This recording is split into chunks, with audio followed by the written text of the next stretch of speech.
Hi, I'm Duncan Bravo with the SoCal Focus Show, and I'm back with my guests, Mike Blazer, Energy Garcia, and Andy Andy K. All right, we are back. So I'm going to start back with Mike. Mike, we were talking on the break there about the complexity of the lending these days, Right. and definitely expand a little bit about Well, that. the Dodd-Frank legislation that came out of the mortgage meltdown from 2008, and it's called Dodd-Frank is the name of the legislation. It was passed in 2010. It's been enhanced every year since then.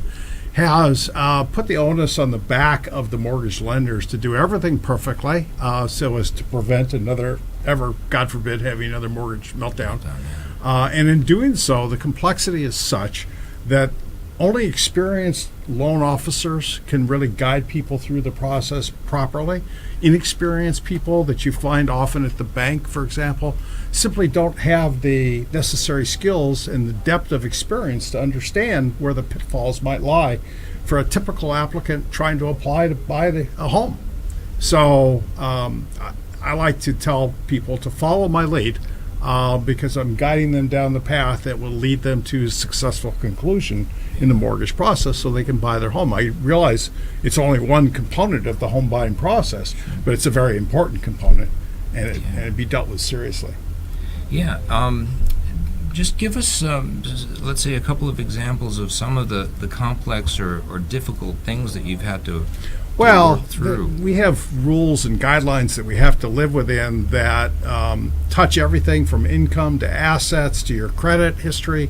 And people often think that once they've opened a loan, they can still go out and open new credit, buy a car, do other things that are unrelated to buying the house itself, and that's just simply not the case. We monitor people's credit once we've run a credit report on them at the application stage. We monitor their credit specifically for things like that so that we know if there's any new indebtedness that's coming. Same with moving money around. People will often volunteer to us a couple of months of bank statements showing us that they have the money to buy real estate, and then they start moving that money around irrespective of any notice to us as to why, and then we have to source where they've moved it to, what money's come in. So there's every nuance of the person's financial background is scrutinized, and I basically tell people, stop, don't do anything. Once you've bought a home, entered into an escrow, don't move any money, don't open any credit, don't apply for anything, don't use your credit cards. Just basically put all that on hold until your loan is approved and the escrow is closed. Right, and so if the folks are interested, you have a website. Is it Mike for Loans? I do. My website is mikeforloans.com, and you can spell that any way you like. I own all those URLs, so Mike, M-I-K-E, 4FOR, loans.com. So they can actually go there and at no charge, they can get the process going to get pre-approved. Correct. They can apply online. There's lots of material there, lots of frequently asked questions and answers there. But they can actually apply on there, and that comes directly to me electronically. It's highly encrypted, so your data is very safe. And I'm automatically notified when someone's come on that and filled out that information. I'm automatically notified. I pick up the phone, call them, we discuss questions, answers. Right. That's great. And it's not a problem if somebody has, let's say, multiple incomes. You can still kind of piece the picture together. Yeah, it's very common, and we can still piece it together. Typically, we average, if you're self-employed, we average income over a 2-year period. So right now we're asking for 2015, 2016 tax returns and 1099s and pay stubs to more or less average their income over that 2-year period. And then we deal with people who are on extensions and all that. It's fine. We just have a process that we have to go through to more or less average income for those who are self-employed. Excellent. Cool.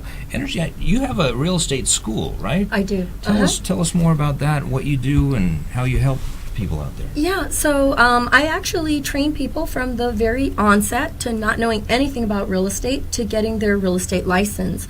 My real estate school, I do it as a correspondence course. So when I started in real estate, I was actually a supervisor for a major airline, and I didn't have a lot of time to go to classes. So when I decided to do the school, I decided to do it as a home study correspondence to make it super smooth and easy for working professionals. In order to get your California real estate license, you do need 3 courses. You need real estate principles, real estate practice, and then an elective. And you can do it online, you can go in person, or you can do it as correspondence. I like correspondence, old school, college textbooks. You can, read and reread, and I understand with online courses, a lot of people are trying to do screenshots and go back and forth, and I think most of us, we learned from actual books, so that's what I promote. And then once you have your certificates in those 3 courses, you apply to the Bureau of Real Estate for California, and then you can schedule your test date, and you go and you take a test. For Los Angeles, the closest area is La Palma, and you take 150 multiple choice test, 70% passing, and once you pass, you have the ability to sell real estate. You do, however, need to join your local board of realtors to call yourself a realtor. A realtor is a trademark word, and you have to belong to the board of realtors. But it's a smooth process, and I've been privileged to be able to guide people through that process for many, many years. I started in 2005 as a real estate trainer, and it's something I love. I love growing people, as you know. With the leadership, we grow youth, we grow realtors. Growth is the name of the game. So if you're Tony says, if you're not growing, you're dying. So there you go. We're growing. And real estate is one of those things that there's really no limit to what you can do and how much you can get involved. And you could do it on a part-time basis, full-time basis, and you can make some really good money in real estate. Absolutely, yes. Very cool. Andy, just real quick, we got about a minute and a half on this segment, but you're into cooking a lot, right? I can cook, yeah. Yeah. What are some of your favorite things to cook, and what are the things you might have learned that you might want to share? I can pretty much cook anything. Yeah. I'm a big fan of seafood, so I do a lot of different seafood stuff. I'm very meat and vegetables. I don't like a lot of carbs, so I do all the Italian food because everybody loves it. And I try to not do it. I do it very well. Everybody always asks for it, so it's hard to keep the weight off around my house. But mostly seafood, I would say, is what I prefer to do. Very cool. What's your favorite? I think salmon. Salmon's go-to anytime. You can make it a million ways, and it's always good. So I'm a big fan of salmon. I love making steaks and barbecuing too. Yeah. So do a lot of that around my place. Excellent. Yeah, I think in our house, probably salmon is our number one favorite. My wife does an awesome job with salmon, so we ended up probably at least a couple times a week doing salmon, and a lot of times on the grill. So we're almost out of time on this segment, and we're just going to take a break real quick, and then we'll be right back.